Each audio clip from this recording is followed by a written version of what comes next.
The very first thing that stopped people from buying Suicide Squad was the fact that it wasn't released. At least not when it was supposed to. In 2020, DC held their Fandome, a virtual event where they showcased a lot of their upcoming projects, including The Batman, Black Adam, The Suicide Squad, and a reveal trailer for a brand new multiplayer game based on The Suicide Squad. With 4 playable characters, an interesting premise, and maybe even an open world, Suicide Squad Kill the Justice League was looking kind of promising, with the end of the trailer aiming at a 2022 release. This day was like a rebirth for Suicide Squad fans, a new 52 if you will. There was finally a major focus on something we thought DC would be too afraid to touch again. A movie and a whole game. The hype and interest around the brand peaked, but at this point is where I honestly think we made our first mistake with Kill the Justice League. I mean, it's Suicide Squad. Our hope shouldn't be that high. What I was most excited about was being able to finally have a big game where I could play as these characters. That was perhaps the main motivating reason to get it. There's a huge market for video games based on superheroes, yet a shockingly low amount of developers are willing to step up to the plate and do a good job. Usually it's up to the LEGO games to fill in the gaps. This is what makes titles like Arkham and Spider-Man so special. They give players that experience of soaring through worlds like Gotham or fighting foes like Venom.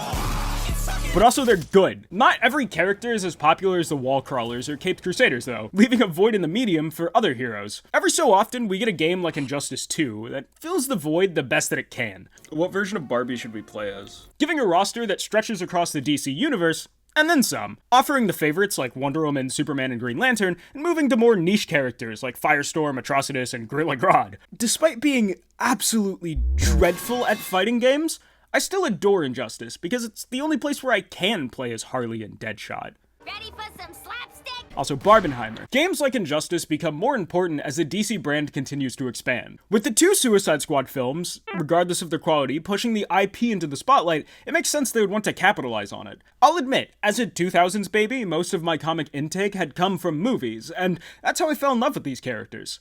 Sadly, Harley was one of the few characters that got me to start reading comics, which is ironic because she's the only one that didn't originate from them. But point is, I don't get to play as these guys. So imagine my excitement when they announced this game. An open world where I could explore Metropolis by swinging around as Harley with the squad right behind me? I should have known it was too good to be true. As the years went by, Suicide Squad had gone completely quiet. Other projects from DC fandom had come and gone, yet all that remained for Kill the Justice League was that reveal trailer, until the leaks and rumors started to circulate about its development. This is where the first detachment from the game really started. As speculation started to grow, it sounded like the development completely fell apart as they were trying to turn it into some sort of live service. Miraculously though, the game had not been cancelled, just delayed to the point where you'd think it was cancelled. With the element of live service and basically no information about it, people naturally forgot about Suicide Squad. Minus the occasional update video someone made within the years, with the thumbnail being Harley looking sad or scared with big text over her face reading, "It got worse!" But, you know, no actual confirmation about what the game had or when it was coming. It went from being a part of the fandom momentum to a total mess of a project. And it wasn't solo in that regard, but it seemed to have been cut apart and taped back together more than the first Suicide Squad. It lost a lot of its traction as there was little information, and anything that did come out was negative. The delays had pushed it out by 2 years, so when Suicide Squad did finally release earlier this year, it felt hollow. I didn't even believe that it was actually releasing. I got so used to it getting delayed. Even seeing it now on my home screen feels kinda uncanny. And this is all coming from someone who loves these characters, enjoys shooter games, and can endlessly roam around open worlds. Like it's actually a problem I still play Spider-Man. Speaking of problems, next to my desk I have this comically large poster of Harley, and I got one Christmas, and just constantly staring down at me. So for me to forget about her video game, that's a trip in history. I wonder how many people own one of these. Do you think they made one for Deadshot? I don't care. The only reason that I knew it did release was all the chatter that started to build up about it, like that snowstorm before Ragnarok. Mutahar was yelling about it, and Pyro dropped a feature-length film playing it. And if only he spent that much time on his hairline starting to look like Harley Quinn. Now, look, games get delayed all the time. If anything, it's just part of the process. Ask any GTA fan. It's as Miyamoto said, better to delay something and give it its time than to have it rushed and lacking. Ask any Insomniac fan. However, Suicide Squad was looking to be in a special case to where no amount of delays could save it. Tombstones were being written, and they knew the names of the squad. Unfortunately, all the leaks and rumors were true. The game had become a live service. Now, why is it bad?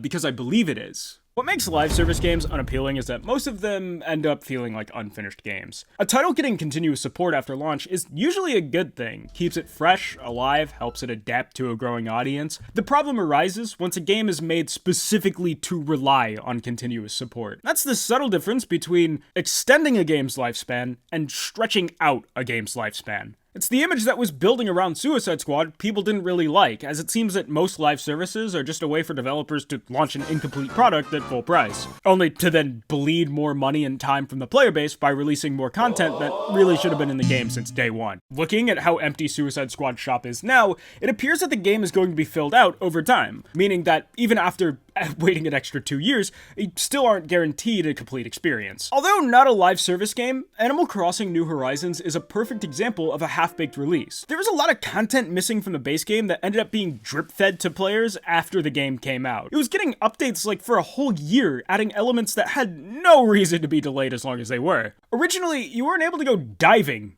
You couldn't go diving in a game about living on an island. It significantly hurt the title because players started to realize they were logging on to play a game that wasn't actually all there, having to wait for things to be added way after they made their purchase. This one's a whole direct. How much of the game released when it was supposed to? Of course, now the game is sufficient, but in the first couple months, it was a pretty hollow experience. That's the pattern being sown with Kill the Justice League. Maybe in a year's time, it will be better, but then that begs the question, why not release it in a year's time? Because that's not the model. The game would have always dropped in this condition to justify battle passes and season updates. It was made to rely on constant support. Another game I have experience with that actually is live service would be Halo Infinite. It's the classic setup. Item shop that rotates between things like armor colors, weapon skins, and accessories.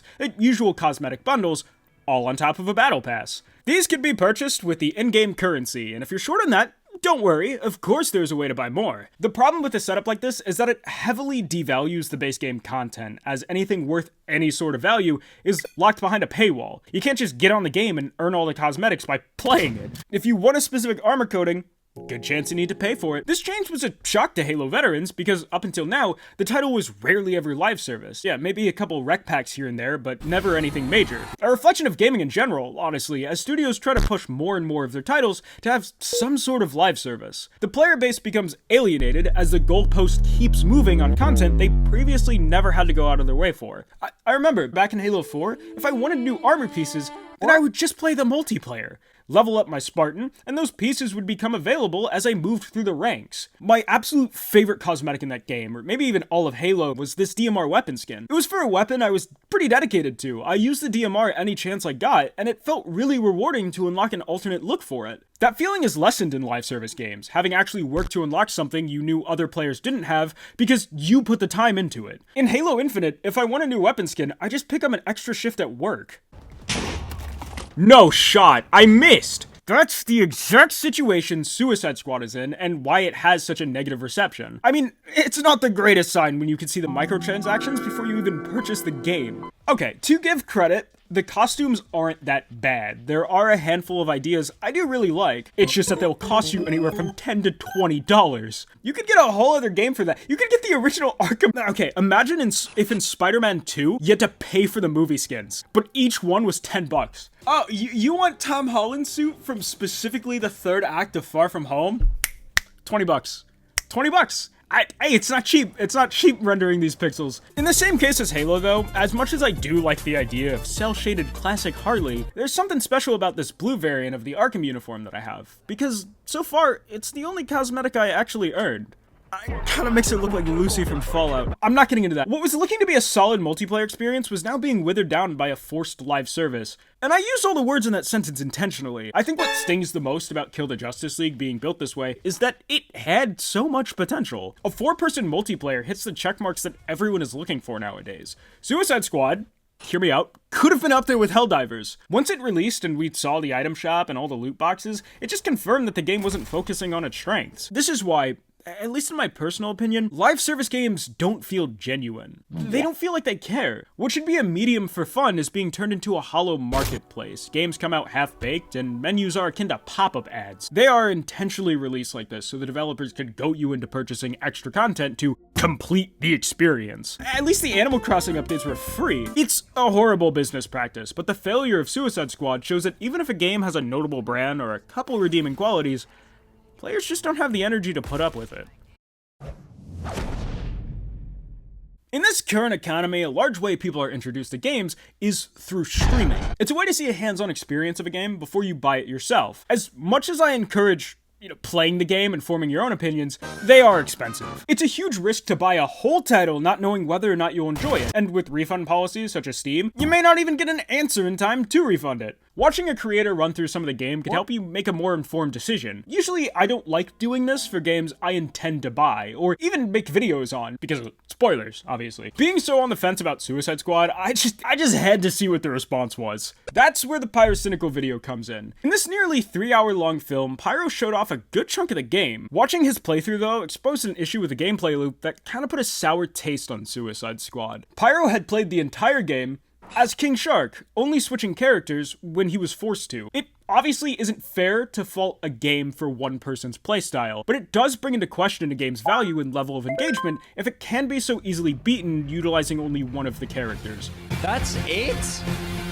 That's it? Are you serious? In my eyes, what's the point of having 4 unique characters if they fulfill the same role? I get it, it's a third-person shooter, that's the genre, that's the style each character has to maintain in order for the game to work. It's just that as a side effect, it limits the capabilities of the Suicide Squad. This roster is extremely versatile. The whole idea of the squad is that they have specific skill sets. When your game has them all do the same style of combat, it's a little dull. It's also why the first film was so lame, they all fought the same way. Beating the game with just King Shark should be a challenge run, not a casual playthrough. And after buying the game for myself, my fears were mostly confirmed. The only form of diversified combat for the characters is reserved for their melee attacks, and as cool as it is to see Deadshot breakdance while shooting, using the melee attack is almost entirely useless. You see, what made it so easy for Pyro to only play King Shark is that he had access to special weapons gained through the deluxe edition of the game. This is the same version of Suicide Squad that I have, because when I bought it, there was a sale making it cheaper than the standard edition.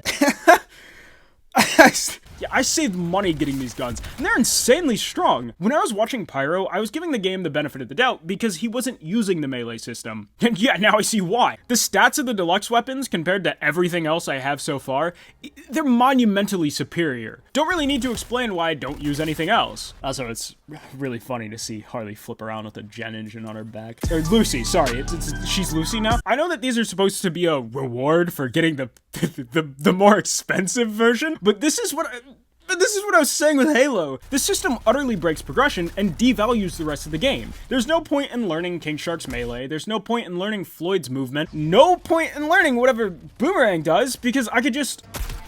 might as well just give everything to Harley. I won't even know how to spell Deadshot. Much like my computer. I appreciate being able to swap characters and essentially have a main. As it stands, there's just zero incentive to learn each character other than, well, I think he looks neat. Yeah, Harley, you think I care about Boomerang?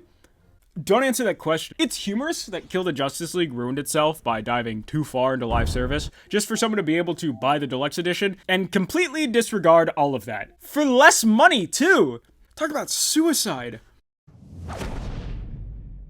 The last reason why people turned away from Suicide Squad is that it's an online-only game. In order for the title to work, you always need to be connected to the internet. That way you could access the game's servers because, above all else, Kill the Justice League is a multiplayer title. By having this structure, Suicide Squad really just makes itself inaccessible to people. Usually, multiplayer elements will be a separate portion of the game, essentially having it in addition to the rest of the experience. Take Star Wars Battlefront 2015, for example. Yes, the online aspect is a huge part of the title and its appeal, but it's not the sole experience. There are tons of modes you could play offline and in couch co-op. The game is still playable and enjoyable without internet. In fact, a couple years ago they updated it to where 2 of the biggest multiplayer games were now available offline. I remember the first time I saw that, it was like Christmas. It may have been Christmas, actually. I play the game seasonally. It took forever to round up 40 players for Walker Assault, but now I could load up a match whenever and run it all the same. Or mostly the same, the bots aren't very convincing.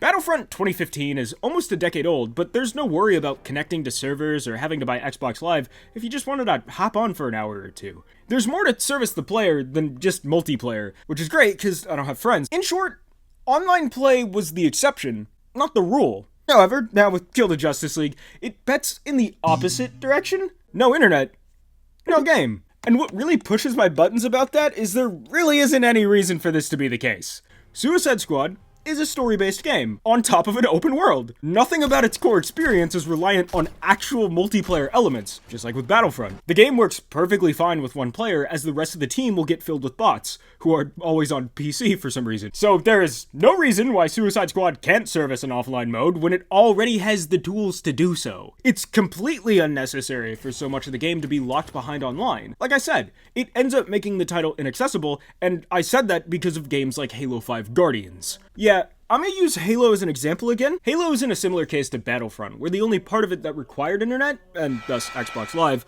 was the matchmaking. Which, I mean, like, makes sense. For that, you have to connect to other players. However, if you couldn't, you always had the other features of Halo to fall back on. Stuff like Campaign, Forge, Firefight, and custom games. Modes that have always been available offline. So if you didn't have a stable connection, there was still more to the Halo experience. Nice driving! Even custom games is able to emulate the online game modes and run matches locally. The series was iconic for its LAN parties, which is why it came as a shock to Halo veterans when Halo 5 released to be single player. This drastically changed how the multiplayer elements were implemented, because if the game is single player, then there's no need for any of the game modes to run locally, right? It was no longer just matchmaking.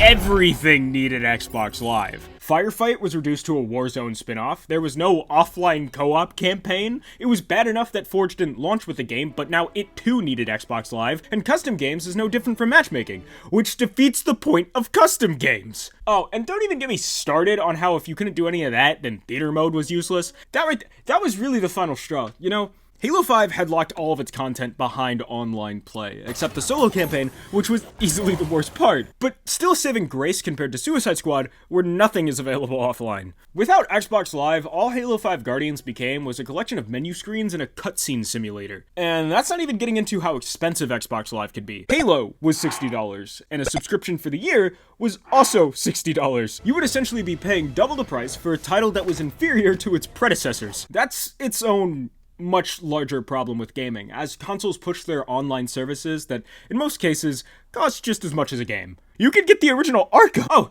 you wanna play Mario Kart with your friends? $20! This change just made Guardians super inaccessible and super depressing. The absolute best of what Halo has given me has come from blowing things up in Forge, seeing how long I could last in Firefight, building maps, playing against friends, just messing around, you know, all the things a game was meant for. That was all impossible in Guardians. I couldn't put in the disc and reliably play what I paid for. It's extremely frustrating now not being able to revisit the handful of Forge worlds I made because my Xbox Live ran out. It's as good as gone. Halo 5 is a game that will be lost to time, and everything we once got out of it will no longer be viewable.